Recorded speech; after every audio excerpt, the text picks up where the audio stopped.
පුදු ගෝත්‍රිකයෝ කියලා මේ යක්කින් හඳුනන්න බෑ. උන්ට වාරි තාක්ෂණය ගැන, ගෘහ නිර්මාණ ශිල්පය ගැන බොහෝ දැනුම් සම්භාරයක් තිබුණු අය තමයි මේ යක්කයෝ කියන්නේ. දැන් යක්ක පුරාණයෙන් මම බලාපොරොත්තු වෙන්නේ අපේ හෙලේ හිටපු යකුන්ගේ ඉතිහාසය ඔබ වෙත ගෙනෙන්න. මේ යක්කු කියන්නේ අමනුෂ්‍යයන් කියලා අපි හඳුන්වන කොටස ගැන නෙවෙයි මම මේ කතා කරන්නේ. අපේ හෙළබිම් තුළ ඇත්තටම ජීවත් වෙච්ච හෙලේ හිටපු සුවිශේෂී සෙන්පතිවරුන්, රාජ්‍ය පාලකින් වැනි අය තමයි මේ පොතේ අන්තර්ගත වෙලා තියෙන්නේ. අපි කුවේණිය ගැන කතා කරනකොට අපිට ඉතිහාසය ඉගෙන ගන්න ජීවහත්ත සහ දිසාලා කියලා දරුවන් දෙදෙනා තමයි කුවේණියට හිටියේ. නමුත් කෝල්මුර කවි හරහා අපට කළු යකා හැටියට හඳුන්වන තව පුතෙක් කුවේණියට හිටියා කියලා වෙනමම සඳහන් වෙනවා. ඒ කියන්නේ ඒ පිළිබඳව මම කෘති අන්තර්ගත කරලා තියෙනවා. තස්සච්ච අසුරින්දෝ ඒ විදිහට තමයි පටන් ගන්න. වෙනම ගාථා පාඨයක් වෙනවා. බුදුරජාණන් වහන්සේට නමෝ කියලා මුලින්ම නමස්කාර කියන්නේ සාතාගිර කියන යකු. මණිබද්ද ඊට පස්සේ කර සහ සුචිලෝම සක්ක මේ වගේ යක්ක සංයුක්තය කියලා බෞද්ධ සාහිත්‍යයේ වෙනම පරිච්ඡේදයක් තියෙනවා. ඒකට ඒ ඔක්කොම යකුන් අතීතයේ හිටපු ළමයි ඉතිහාසයේ විශේෂ වැඩි කැමැත්තක් නැහැ. මොකද ළමයින්ට ඉතිහාසය උගන්වන විදිහ වැරදි සහ උගන්වන ඉතිහාසයත් නිවැරදි ඉතිහාසය නෙවෙයි. පාසල් ඉතිහාසය කියන්නේ මේ විජයවිල යකුන්ව පරාජය කරා. මේ විවාහ උත්සවයේ මහා කාලසේනගේ විවාහ සංවත්සරයේ දවසේ ආයුධ කවුරුත් අරන් යන්නේ. ඇයි අපි මේ විදිහට මකල දමලා වැරදි ඉතිහාසයක් දරුවන්ට දෙන්නේ? ඒ හරහා තමයි මේක නීරස වෙලා තියෙන්නේ. අපේ හැංගවිලා තිබුණු ඉතිහාසය යලි ඉස්මතු කරන එක මම හිතන්නේ ඒක ඉතා සුවිශේෂී මෙහෙවරක් කියලා තමයි මම හිතන්නේ.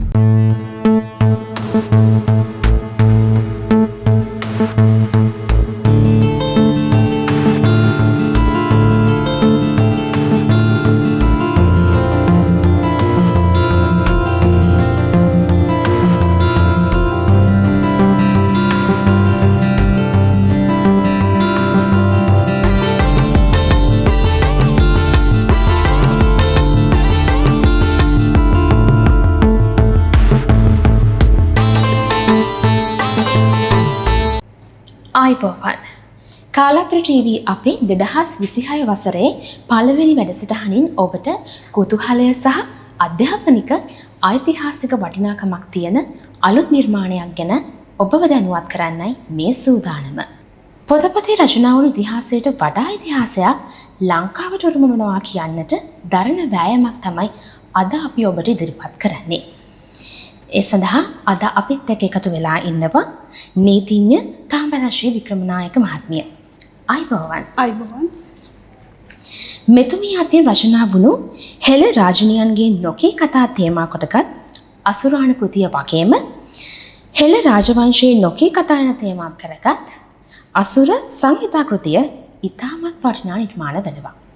ඉතින් මෙතුමියගේ මීළඟ කෘතිය විදියට හෙළ යක්කයින්ගේ නොකී කතාව තේමාවකටගත් යක්ක පුරාණය එළි දක්වන්නයි එතුමිය සූදානම් වෙලා ඉන්නේ.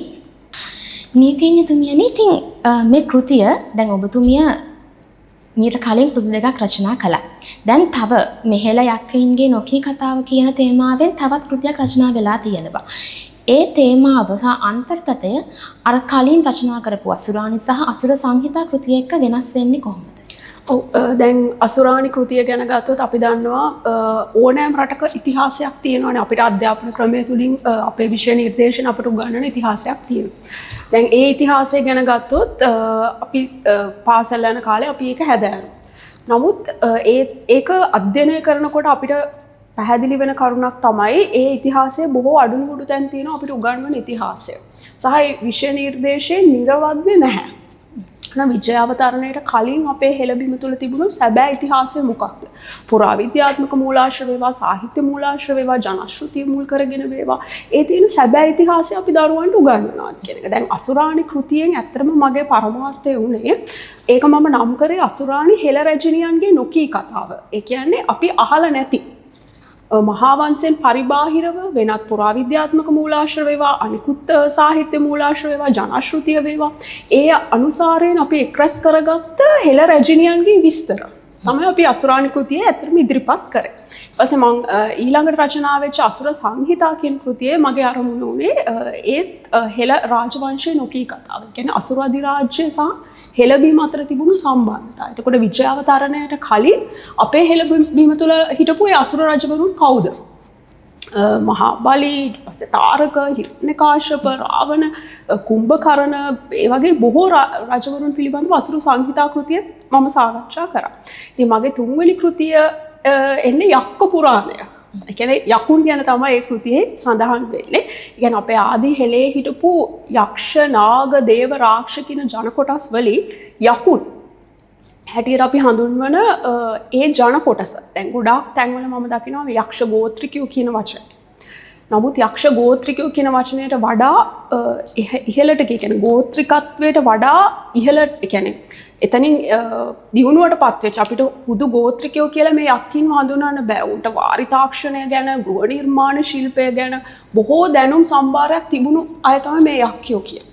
ඒතර ඔවුන් ජන කොටසක්. අපේ හෙළබිම තුල හිටිය ගෝත්‍රිකත්වයෙන් ඔබට ගියපු ජන කොටසක්. දියුණු ජන කොටසක්. ඉතින් ඔවුන්ගේ පුරාණය තමයි මේ දිගහැරෙන්නේ. දැන් අපි දන්නවනේ ඉතිහාසය ගත්තොත් ගරුඩ පුරාණය තියෙනවා, ඊට පස්සේ විෂ්ණු පුරාණය, ස්කන්ධ පුරාණය, මත්ස්‍ය පුරාණය.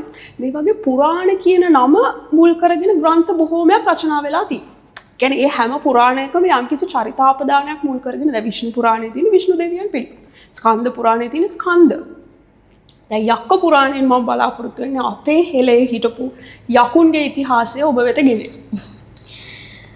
එතකොට නීතියතුමියනි දැන් මේ පොත චරිත කීපයක් නෙමෙයි චරිත 34ක්.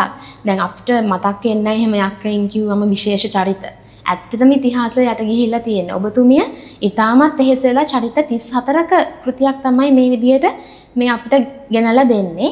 එතකොට ඔබතුමීට පුළුවන් ද විශේෂ චරිත කීපයක් මේ යක්ක චරිත කීපයක් අපිට දැන් අපිට මහා වංශයෙන් අපි හොයනකොට අපිට ඉතාමත් සුළු කොටසක් තමයි හමු වෙන්නේ මේ යක්කයෝ ගැන විස්තර. ඒ කියන්නේ විජය ඇවිල්ලා මේ යකුන්ව සංහාරය කරා. එතනින් පස්සේ මේ යකුන්ගේ ශිෂ්ටාචාරය ගැන අපිට හමු වෙනවා අඩුයි. ඊට පස්සේ පණ්ඩුකාභය යුගය ගැන අපහු කතා කරනකොට චිත්‍රරාජ සහ කාලවේල ගැන සඳහන් වෙනවා. දැන් චිත්‍රරාජ සහ කාලවේල ගැන ගත්තොත් අපි දන්නවා බොහෝ අවස්ථාවලදී බොහෝ දෙනෙක් ඒ අය ගැන දැනුවත් වෙලා ඉන්නවා.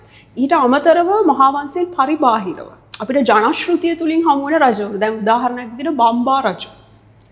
මම හිතන්නේ ගොඩාක් අය දන්නේ නැතුව ඇතැම් තැන්වල කියනවා කුවේණියගේ පියා තමයි අපි බම්බා රජු හැටියට හඳුන්වන්නේ. අපේ ලංකාවේ තියෙනවා බම්බාව රජමහා විහාරය. ඒතර මාතලේ ගලේවල ආසන්නයේ බම්බාව රජමහා විහාරය. ඒ වගේම අපේ ඔය මහියංගනේ මිනිපේ ආශ්‍රිත ජනශ්‍රුතික කාරණාවල බැම්බිය කියලා එකල තිබුණු වෙනම නගරයක්. බම්බාපුරය සහ බම්බාගල පසුව බම්බුගල බවට පත් වුණා කියලා මේ බම්බා කියන රජු මුල් කරගෙන අපේ එකල හිටපු යක් රජෙක්. එතකොට බම්බා රජුගේ සොහොයුරා කුම්බා රජු. දැන් මේ අය ඔක්කොම අපේ යක්කයින් විදිහට තමයි අපි හඳුන්වන්නේ. ඊට පස්සේ අපිට එනවා චිත්‍රරාජ කාලවේල වගේම මහේජ කියලා යක්ෙක් පිළිබඳ. මේ යක්කු කියන්නේ අමනුෂ්‍යයන් කියලා අපි හඳුන්වන කොටස ගැන නෙවෙයි මම මේ කතා කරන්නේ. අපේ හෙළබිම තුල ඇත්තටම ජීවත් වෙච්ච හෙළේ හිටපු සුවිශේෂී සෙන්පතිවරුන් රාජ්‍ය පාලකින් වැනි අය තමයි මේ පොතේ අන්තර්ගත වෙලා තියෙන්නේ. දැන් මම උදාහරණයක් විදිහට ඊට අමතරව අපිට හමු වෙන වලියකු. වලියක් මංගල්‍ය දලදා ඒ කියන්නේ නුවර සත් දිනක් පවත්වන වලියක් මංගල්‍ය බොහෝ දෙනෙක් දන්නේ නැහැ මේ වලියක් මංගල්‍ය කියන්නේ කුමක්ද කියලා. මේ වලියකුන් කියන්නේ කවුද කියලා. ඒක සීතාගේ දරුවන් 30 දෙනෙක් විදිහට තමයි අපි වලියකුන්ව හඳුන්වන්නේ. ඒතර අපි දන්නවා ජෛන රාමායනය ඒ වගේම ටිබෙට් රාමායනය එක්තරා තැනක කියනවා සීතා කියන්නේ මහා රාවණ රජුගේ දියණියක් කියලා. මොනවා සීතාගේ දරුවන් 30 දෙනා නම් වලියකුන් එහෙමනම් අපි බැලිය යුතුයි ඔවුන් ඇයි හෙළබීමට සම්බන්ධ වෙන්නේ. මේ රාවණ රජුගේම පරපුරය අය නිසා. මොකද ඉන්දියාවේ සීතාගේ දරුවන්ව මුල් කරගෙන ශාන්ති කර්ම බිහි වෙලා නැහැ. නම් අපේ හෙළේ තියෙනවා වලියක් මංගල්‍ය කොහොඹා කංකාරය. ඒතර වලියකුන් කියන්නේ මේ රාවණ ඉතිහාසයත් එක්ක සම්බන්ධේ රාමායන කතා ප්‍රවෘත්තියත් එක්ක එන චරිත තුනක්. එහෙමනම් අපි දැන් රාවණ ඉතිහාසය අපි බැහැර කරනවා නම් කොහොමද අපි වලියකුන්ව පිළිගන්නේ? මනම් වලියකුන් කියන්නේ මේ සුවිශේෂී අපේ හෙළ ඉතිහාසයේ හිටපු කුමාරවරු 30 දෙනෙක්. ඒතකොට ඊළඟට අපිට ඒ වගේම බොහෝ චරිත දැන් ඔය කෘතිය පරිශීලනය කරොත් ඔබට දැක ගන්න ඒ කියන්නේ කියවන්න පුළුවන් ඒ වගේ බොහෝ චරිත අපට හමු වෙනවා. ඊළඟට කළු කම්බිලි, රත්න කම්බිලි, සැඩ කම්බිලි, කම්බිලි. මේ කම්බිලි තුන් කට්ටුව කියන්නේ කවුද? එකල හිටපු චේතියා කියලා දිහුලාගල හිටපු ඒ චේතියා යකින්නගේ දරුවන් 30 දෙනා.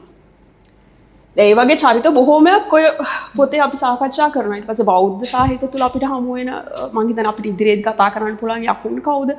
ඊට පස්සේ සූර්ය බණ්ඩාර සහ මුණ්ඩ කොණ්ඩපොළ නුවර ගැන ඊළඟට කැලෑ බණ්ඩාර කියලා අපි කියන්නේ කවුද? ඔය වගේ බොහෝ චරිත ගණනාවක් මෙහි සඳහන් වෙන ආලවක සාතාගිර බෞද්ධ ඉතිහාසයත් හා සම්බන්ධ මණිපද්ද කර සහ සුචිලෝම මම හිතන්නේ ඔබ කෘතිය පරිශීලනය කරොත් ඔබට තවත් අවබෝධයක් ගන්න පුළුවන්. එවැනි චරිත 34ක් මේ කෘතියෙහි අපි සඳහන් කරලා තියෙනවා. ඔව් දැන් මම පොත දිහා බැලුවම මම දැක්කා විවිධ මූලාශ්‍ර වලින් තමයි දැන් මේ දේවල් වලට තොරතුරු ගන්නෙ. කෝල්මුර කවි ඔබතුමිය සඳහන් කරලා තියෙන මම එකක් සඳහන් කරන්න. තදා ලෙසින් බිය ගී සැමසෙත් බිලේ සදා කල්ම කරනානෙක පුද කෙලි. තදා ඇසුනි හඬ සලඹ ගිගිරි කෙලි එදා පැතිර ගිය නම කළු කම්බිලි. මේ මූලාශ්‍රවලට ඔබතුමිය කොහොමද ගවේෂණය කළේ? මූලාශ්‍රවලින් දැන් මේ තොරතුරු සත්‍යද කියලා කෙනෙක්ට හිතෙන්න පුළුවන්. මේ සාක්ෂි මූලාශ්‍ර කියන්නේ ඒ ගැන සඳහන් කරා. ඔව් දැන් අපි දන්න ඕනෑම කියන්නේ ඉතිහාසය හදාරනකොට අපිට වැදගත් වෙනවා සාහිත්‍ය මූලාශ්‍ර, පුරාවිද්‍යාත්මක මූලාශ්‍ර, ඒ වගේම ජනශ්‍රුති. දැන් ওই කෝල්මුර කවි වලින් විශේෂයෙන් කම්බිලි පුවත ගැන ඉතාමත් සුවිශේෂී කරුණු තුනක්, ඒ කියන්නේ මහාවංශ ටීකාවෙහි චේතියා යකිනිය ගැන වංශාත්ප්‍රකාශනී කියලා අපි කියන්නේ මහාවංශ ටීකාව. ඒ කියන්නේ මහාවංශයට ලියපු ටීකාකරණය, මහාවංශයේ තියෙන වචන අරුත් ගන්නමින්. ඒතර එහි මේ චේතියා කියන යකිනිය ගැන විස්තර හමු වෙනවා. චේතියා යකිනිය සහ පණ්ඩුකාභය රජු අතර පැවතිච්ච සම්බන්ධතාවය සහ ඇය මේ වෙළඹකගේ වෙස් ගන්න පුළුවන් සුවිශේෂී හැකියාවෙන් යුත් කාන්තාවක්. ඇයට දාව තමයි මේ කම්බිලි තුන් කට්ටුව ඉපදෙන්නේ. එතකොට ඔය ඔබ දැන් කියපු කවියත් ඒට අදාළයි. එතකොට ඒ විදිහට කෝල්මුර කවි වලින් අපිට සුවිශේෂී ඉතිහාසයක් අනාවරණය වෙනවා. දැන් එතනදිම කියන්න ඕනේ කුවේණිය. අපි කුවේණිය ගැන කතා කරනකොට අපිට ඉතිහාසය ඉගෙන ගන්න ජීවහත්ත සහ දිසාලා කියලා දරුවන් දෙදෙනා තමයි කුවේණියට හිටියේ. නමුත් කෝල්මුර කවි හරහා අපට කළු යකා හැටියට හඳුන්වන තව පුතෙක් කුවේණියට හිටියා කියලා වෙනමම සඳහන් වෙනවා. ඒ කියන්නේ ඒ පිළිබඳව මම කෘතිය අන්තර්ගත කරලා තියෙනවා. ඒ වගේම අපිට සිංහල බෝධි වංශය පරිශීලනය කරොත් එහි තියෙනවා වීරබාහු කියලා හඳුන්වන කුවේණියගේ තවත් පුතෙක් විල්බාව ජනපදය පාලනය කරා කියලා.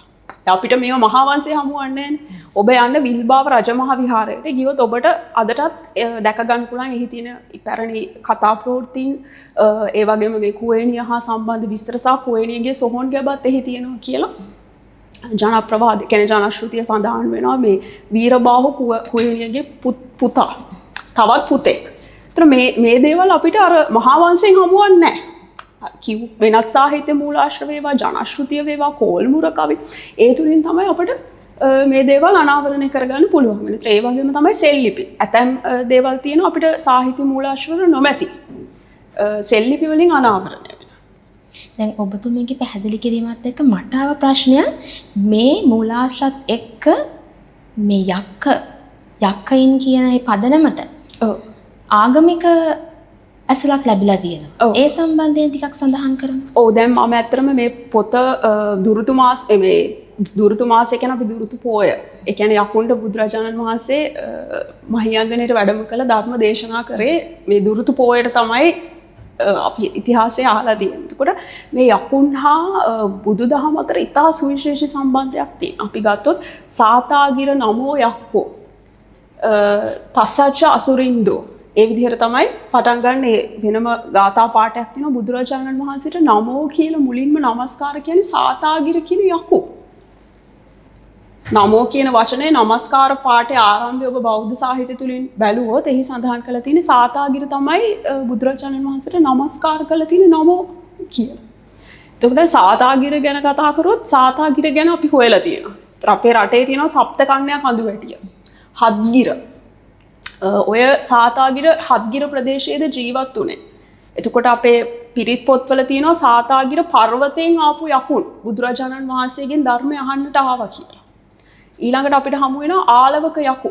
මොවුන් යකුන්. මේ අමනුෂ්‍ය නෙවෙයි. මොවුන් බුදුරජාණන් වහන්සේ සමග ගැඹුරු ධර්ම සාකච්ඡාවන් කරපු යක්ෂ සිල්පතිවරු. ආලවක යකු. ඊට පස්සේ සාතාගිර සහ හේමවත කරන ගුවනේදී කරන දහම් සාකච්ඡාව අහමින් ඉඳලා කාලී උපාසිකාව සෝවන් වෙනවා. ඒ කියන්නේ මාර්ගඵලයක් ලබනවා.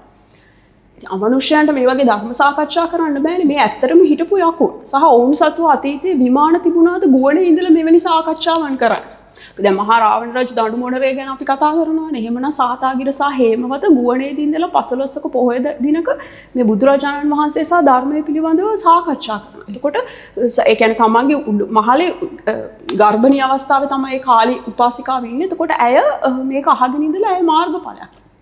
එහෙම තමයි බෞද්ධ සාහිත්‍යයේ සඳහන්. එතකොට අපිට හමු වෙනවා මණිබද්ද, ඊට පස්සේ කර සහ සුචිලෝම, සක්ක මේ වගේ යක්ක සංයුක්තය කියලා බෞද්ධ සාහිත්‍යයේ වෙනම පරිච්ඡේදයක් තියෙනවා. එතකොට ඒ ඔක්කොම යකුන් අතීතයේ හිටපු යක්ෂ ජන කොටස නියෝජනය කරමින් හිටපු අය. නමුත් අපි ඔවුන් පිළිබඳ අවධානය යොමු කළ තියෙනවා. ඔවුන් කොතරම් ගැඹුරු ධර්ම සාකච්ඡාවන් බුදුරජාණන් වහන්සේ සමග පවත්වලා තියෙනවා. ඒ වගේම මම පොතේ විශේෂ පරිච්ඡේදයක් ඇතුළත් කරලා තිනවා යකුන්ගේ ගිරිදීපය. බුදුරජාණන් වහන්සේ යකුන්ව ගිරිදීපයට එළෙව්වා කියලානේ අපේ කතාවේ තියෙන්නේ. නමුත් ඇත්තරම බුදුරජාණන් වහන්සේ යකුන්ව ගිරිදීපයට එළෙව්වද එහෙම නැත්නම් ගිරිදීපය යකුන්ට ලබා දුන්නාද? ඇත්තරම වෙලා තියෙන්නේ යකුන්ට ලබා දීම. කොහෙද මේ ගිරිදීපය තියෙන්නේ? ඒ සියලු විස්තර මේ කෘතිය අන්තර්ගත වෙලා තියෙනවා. එතකොට නීතිඥතුමියනි දැන් ඔබතුමිය කිව්වා ඔබතුමිය තැන්වලට ඒ ඓතිහාසික ස්ථානවලට ගමන් කළා කියලා. එතකොට ඒ හැමෝට මේ තැන්වලට යන්න අමාරුයි. ඒ වගේම මේ මූලාශ්‍ර එකතු කරද්දී ඔබතුමියට යම්කිසි කාලයක් වෙන්නේ නැති විවිධ අභියෝග එන්නේ නැති. ඒ දේවල් වලට මුණ දුන්නේ කොහොමද? විශේෂයෙන් ඔබ වෘත්තියෙන් නීතිඥවරියක්. ඒ සම්බන්ධව කටයුතු කළේ කොහොමද? දැන් කෘතිය රචනා කරනකොට බොහෝ මූලාශ්‍ර ගවේෂණ කරන්න මට පුද්ගලිකව ඒ තැන්වලට යන්න වුණා. දැන් මේ කෘතිය සඳහන් කරලා තිනවා ගිරිභද්‍රගේ චරිත අපදානයත් එක්ක සඳහන් කරලා තිනවා විල්පත්තුවේ වල්ලි විහාරය උරුවෙල් දනව්ව හැටියට අතීතයේ හඳුන්වලා දීලා තියෙනවා විල්පත්තුවේ වැලි වෙහෙර පිළිබඳව. එතකොට එතනට ගිහිල්ලා ඒ ආශ්‍රිත ගවේෂණයන් කරන්න. එතකොට ඒ වගේ සමහර ස්ථාන තියෙනවා අපිට එකපාරට ගිහිල්ලා කරන්න බෑ. අපිට පුරාවිද්‍යා දෙපාර්තමේන්තුවේ අනුමැතිය ගන්න ඕනේ. ඒ වගේ බොහෝ දේවල් අපිට තියෙනවා. සහ ඒකට කාල වේලාව අපේ වෘත්තිමය කටයුතුත් එක්ක අපි කාල වේලාව හොයාගෙන එතන ගවේෂණය කරන්න ඕනේ. සහ මේ පොතට මම ඇතුළත් කරලා තියෙන එවැනි ස්ථාන ගණනාවක් පිළිබඳව. ඒතර ඒවායි විස්තර. එතකොට ඒවා තමයි මම ඇත්තටම අභියෝග විදියට දාන්නේ. කාල කළමනාකරණය කරන දේවල් සහ අපේ වෘත්තිමය කටයුතුත් එක්ක ඒ දේවල් කොහොමද සමබරව අපි කරන්නේ සහ මේ කෘතිය නිසියාකාරව එළි දක්වන්නේ කොහොමද කියන එක තොරතුරු ඔක්කොම ඒක රාශී කරලා දැන් සමහර පොත්පත් අපිට පොත්හැල් වලින් මිලදී ගන්න බෑ. අපි පුස්තකාල වලට ගිහිල්ලා ඒ පොත් පරිශීලනය කරන්න ඕනේ. ඒ වගේ අභියෝග රසක් තියෙනවා. ඉතින් අවසානයේ හැම අභියෝගයක්ම ජයගෙන මේ කෘතිය කොහොම හරි අපි එළි දක්වනවා. ඒක තමයි වැදගත්ම දේ. නීතිඥතුමියනි දැන් පාඨකයන්ට හිතෙන්න පුළුවන් සහ මේ අපේ වැඩසටහන බලන ප්‍රේක්ෂකයන්ට හිතෙන්න පුළුවන් ඔබතුමිය කොයි වගේ පණිවිඩයක්ද මේ ප්‍රේක්ෂකයන්ට දෙන්න හදන්නේ? පාඨකයන්ට දෙන්න හදන්නේ මේ වගේ පොතක් රචනා කරලා. ඔව්. ඇත්තටම අපි දන්නවා අපිට ඉතිහාසයේ පාසලේ උගන්වන අපි අවංකවම කිව්වොත් හරිම නීරසයි. ළමයි ඉතිහාසයේ විෂයට වැඩි කැමැත්තක් නැහැ. මොකද ළමයින්ට ඉතිහාසය උගන්වන විදිහ වැරදි සහ උගන්වන ඉතිහාසයත් නිවැරදි ඉතිහාසය නෙවෙයි. එහෙමනම් දැන් අපේ හැඟවිච්ච අපේ යටගිය ඉතිහාසය යලි ඉස්මතු කිරීම තමයි මෙහිදී දෙන වැදගත්ම පණිවිඩය. යකුන් කියන්නේ දැන් අපේ බ්‍රෝහියර් මහත්මයා කියනවා යකුන් තා සුවිශේෂී වාර ඉංජිනේරුවන්. ඔවුන් විසින් යකුන් බැඳි ඇල කරලා තියෙනවා. මිනිපේ යකා බැඳි ඇල. එතකොට ඒ වගේ හිටපු සුවිශේෂී ජන කොටසක් තමයි මේ අපේ ඉතිහාසයේ තියෙන. නමුත් අපේ පාසල් ඉතිහාසය උගන්වන්නේ මොකක්ද? පාසල් ඉතිහාසය කියන්නේ මේ විජයවිල යකුන්ව පරාජය කරා. මේ විවාහ උත්සවයේ මහා කාලසේනගේ විවාහ සංවත්සරයේ දවසේ ආයුධ කවුරුත් අරන් යන්නේ. විවාහ සංවත්සරයේ දවසක ඇවිල්ලා සියලුම දෙනාව නිරායුධව හිටපු යක්කින්ව ඕන් විනාශ කරනවා. එතනින් පස්සේ අපේ යකුන් ගැන කතාව නැහැ. නමුත් යකුන් කියන්නේ ශ්‍රේෂ්ඨ වාර ඉංජිනේරුවන්. දැන් අපි ගියොත් අනුරාධපුරේ දැන් වැව් වලට අමතරව ඒ වාපි තාක්ෂණය වගේම තමයි දාගයක් පොකුණු ඊට පස්සේ අපි බැලුවොත් ඒ මාලිගාවල් සහ අපි අනුරාධපුරේ ගල් පාලම් බව බැලුවොත් ඒ ඔක්කොම යකුන්ගේ නිර්මාණ විදිහට තමයි තියෙන්නේ. අපේ ලංකාව පුරාම තියෙනවා යකුන් දෑව, යක්කලය, යක්කුරේ, ගම්මාන, යක්බිල මේ යක් කියන වචනයත් එක්ක. ඒතර අපි ළමයිට මේව උගන්වලා නැහැ ඉතිහාසය. ඒකයි දැන් මේ පොත් ලියන එකෙන් දැන් අසුර සංහිතා කෘතිය වේවා අසුරාණි කෘතිය වේවා මේ දැන් එලි දැක්වීමට නියමිත යක්ක පුරාණය වේවා මේ නොකී ඉතිහාසය තමයි එලිදරව් කරන්නේ. මේක තමයි අපි දරුවන්ට දෙන්න ඕනේ. අපේ රටේ සැබෑ ඉතිහාසය නැතුව මේ විජයවිල සංහාරය කරලා පරාජය වෙච්ච පිරිසක් කියන එක නෙවෙයි. විජය එන්න කලින් අපේ හෙළබීම තුළ සුවිශේෂී ශිෂ්ටාචාරයක් තිබුණා. යක්ෂ නාග දේව රාක්ෂ මහා රාවණ යුගයේ ඉඳලා ආවේ ශ්‍රේෂ්ඨ ඉතිහාසය. ඇයි අපි මේ විදිහට මකල දමලා වැරදි ඉතිහාසයක් දරුවන්ට දෙන්නේ? ඒ හරහා තමයි මේක නීරස වෙලා තියෙන්නේ. ඒකයි ඔබතුමිය නීතිඥවරියක් සැබෑ ඉතිහාසය රටට හෙළි කරන්නේ. නීතිඥවරියක් වෙලත් ඉතිහාසය සම්බන්ධව මේ පොත් රචනා කරන්නේ. ඔව් ඒ කියන්නේ ඒක මම කැමති දෙයක්. සහ අපි ඕනෑම කෙනෙක් අපිට අභිමතාර්ථ තියෙන අපි වෘත්තීය ජීවිතයේ දෙයක් වෙන්න පුළුවන්. නමුත් අපි කැමති දේ. ඒතර මේක ඇත්තරම කෙනෙක්ට සත්‍ය එලි කරන එකත් සුවිශේෂී දෙයක්. ඒතර අපේ හැංගවිලා තිබුණු ඉතිහාසය යලි ඉස්මතු කරන එක මම හිතන්නේ ඒක ඉතා සුවිශේෂී මෙහෙවරක් කියලා තමයි මම හිතන්නේ. දැන් නුදුරු දිනේදීම මේ පොත එලි දැක්වීම සිද්ධ වෙනවා. ඒ සම්බන්ධව ඔබේ පාඨකයන්ට අපි දැනුම් දෙමු. ඒ වගේම පොත මිලදී ගන්න කොහොමද කියලාත් අපි දැනුම් දෙමු. ඔබට දැන් ජනවාරි 31 වෙනිදා පොත ඒ කියන්නේ එලි දැක්වීම සිදු කරන්නේ. එතනින් පස්සේ ඔබට ඒ කියන්නේ ඇනුම් කරලා තියන්න පුළුවන් පොත මම දුරකථන අංකයක් දෙන්නම්. එතකොට කුරිය මාර්ගයෙන් ඔබට මේ පොත ලබා දෙන්න හැකියාවක් තියෙනවා. ඉතින් 071 817 522 7 කියන දුරකථන අංකයට ඔබට WhatsApp හරහා පණිවිඩයක් යොමු කරන්න කෘතිය ලබා ගන්න ඔබට අවශ්‍ය නම් ඒ අනුව දිවයින පුරා බෙදා හැරීම සඳහා කටයුතු යොමු කරලා තියෙනවා. ඉන් පස්සේ අපිට පොත්සල් වලිනුත් ඒක ලබා ගන්න පුළුවන් ක්‍රමවේදය අපිට සකස් කරන්න පුළුවන්. බොහොම වටිනා පැහැදිලි කිරීමක් මේ වැඩසටහන පුරාවටම සිද්ධ වුණා. ඒ වගේම මම විශේෂයෙන් මට දැනෙච්ච දේ මම කියන්න ඕනේ. ඔබතුමිය කාන්තාවක් විදියට ඒ වගේම නීතිඥවරියක් විදියට මේ රටට විශාල සේවයක් කරනවා. ඉතින් ඒ සේවාව දිගටම අඛණ්ඩව කරන්න මම සුබ පතනවා. ඒ වගේම ඔබතුමියට යම්කිසි දෙයක් කියන්න තියෙනවා නම් ප්‍රේක්ෂකයන්ට පාඨකයන්ට මේ සම්බන්ධයෙන් තවදුරටත් ඔබතුමියට අවස්ථාව තියෙනවා. ඔව් ඉතින් මම හිතන්නේ අපි මම එක දෙයක් මම කියන්න ඕනේ දැන් අපිට මේ දේවල් දැන් මේ යකුන් ගැන කියනකොට ඔබ මම හිතන්නේ උදේට පිරිත් අහනවා ඇතිනේ. එතකොට ඔබට මහා සමය සූත්‍රය ඇහෙනවා. ආටානාටි සූත්‍රය ඇහෙනවා. ඒතර ඔබ නිකමටවත් හිතුවද මේ මහා සමය සූත්‍රයේ එන යක්ක නාමාවලිය ඇත්තටම මේ හිටපු යකුන් ගැන නේද කියන්නේ? මේ අපිට මේ එදිනෙදා අහන්න දකින්න තියෙන දේවල්. ඒතර ආටානාටි සූත්‍රය පිරිත් ගෙදරකට ගියාම ඊට අවසානයේ ඒතර ආටානාටි සූත්‍රය එනවා වෙනමම හිටපු සිව්වරම් රජවරු. වෛශ්‍රවණ ගැන එතකොට අපි කියන්නේ වෛශ්‍රවණ කුවේර හැටියට හඳුන්වන. ඒතර මේ වගේ සියලුම දේවල් අපිට ඇහෙන දේවල් වුණත් අපි අවධානය යොමු කරන්නේ නැහැ. නිසා මට අවසාන වශයෙන් කියන්න තියෙන්නේ අපිට සැබෑ ඉතිහාසය හොයනවා නම් අපිට පිරිත් සූත්‍ර දේශනාවකින් වුණත් අපිට ඒ ඉතිහාසය ගවේෂණය කරන්න පුළුවන්. ඉතින් ඒ වගේ අපි අවදිවන්න කියන එක. මම හිතන්නේ අපේ රටේ ඉතිහාසය වෙන්න පුළුවන් ඕනෑම දෙයක් පිළිබඳ නිසි අවධානය යොමු කරලා අපි ගවේෂණය කරන්න පටන් ගත්තොත් මම හිතන්නේ අනිවාර්යයෙන්ම අපිට ඒක ජයග්‍රහණය කරන්න පුළුවන් කමක් තියෙනවා. අපි අවධානය යොමු කරලා මේ වැඩේ පටන් ගන්න එක තමයි කරන්නේ. ස්තුතියි ඔබතුමියට අද අපිත් එක්ක සම්බන්ධ වුණාට. අයිබෝවන්. අයිබෝවන්. කාලාත්‍ර ටීවී අපත් සමග දිගටම රැඳී සිටින මේ වගේ වැදගත් තොරතුරු පිළිබඳව ඔබව දැනුවත් කරන්න අපි බලාපොරොත්තු වෙනවා. සුබ දවසක්.